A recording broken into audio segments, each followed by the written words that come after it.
Have you ever wondered what a recession looks like?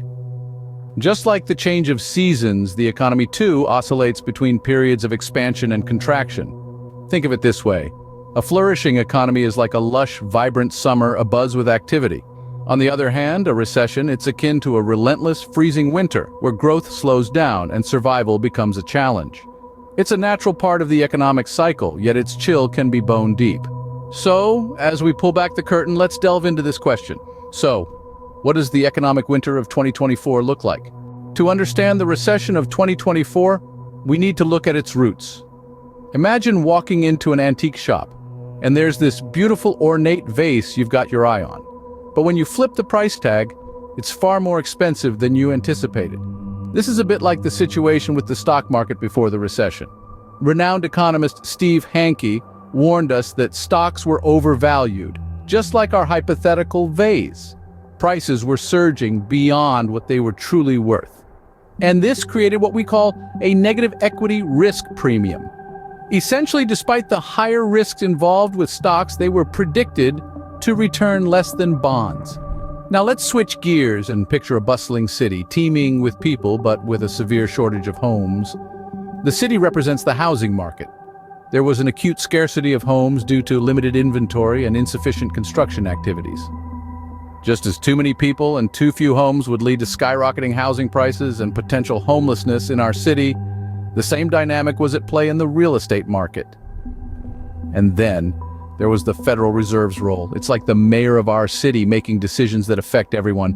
To curb inflation, the Federal Reserve decided to raise interest rates and decrease its balance sheet.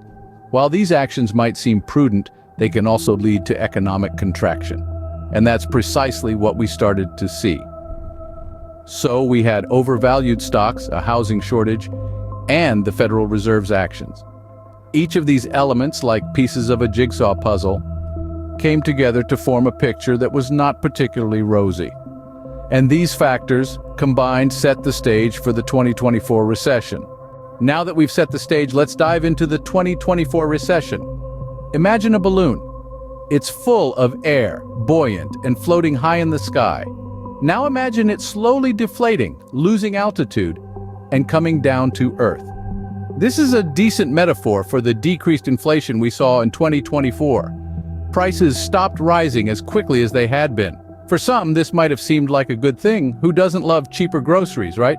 But in the larger economic picture, it signaled a cooling of the economy. Now let's talk about Treasury yields. These are essentially the interest rate the government pays on its debts. In 2024, these yields fell, which might sound good, but it's actually a sign of a struggling economy. Like a ship dropping its anchor to avoid being swept away, the government was trying to keep the economy stable amidst turbulent waters. But the anchor couldn't hold. The economic contraction hit, and it hit hard. Businesses started closing their doors, not for the night, but forever. People were losing their jobs. The streets started to look different, with for lease signs popping up in store windows and now hiring signs becoming scarce. People were tightening their belts, cutting back on their spending, and the economy was slowing down. This wasn't just numbers on a spreadsheet. This was real life. This was people not being able to pay their bills, not knowing where their next paycheck would come from, not knowing if they could keep a roof over their heads. The recession wasn't some abstract concept discussed in a university lecture hall. It was a tangible, palpable reality that millions of people were living every day. So that's a snapshot of the 2024 recession. But what can we learn from it? Every economic downturn carries lessons for the future. Just as one would bundle up before stepping out into a harsh winter, we too must equip ourselves with the right tools and knowledge to weather economic downturns. The recession of 2024 is no different. One key lesson is the importance of preparedness. Economies, much like weather, have patterns and cycles. Recognizing these patterns allows us to anticipate changes and prepare accordingly. Just as you would not wear summer clothes in winter, investing heavily in overvalued stocks during an economic downturn can lead to significant losses. Another crucial lesson is the value of caution in investment decisions. The economic climate can be as unpredictable as a winter storm, and just as we would proceed with caution in icy conditions, we should approach our investments with a similar mindset. High-risk investments may seem appealing in times of economic prosperity, but can lead to devastating losses in a recession. Lastly, we must remember that economic downturns are temporary, much like winter. With the right preparations and careful decisions, we can weather these storms and emerge stronger on the other side. Remember, understanding the economic climate helps us make better decisions for our financial future.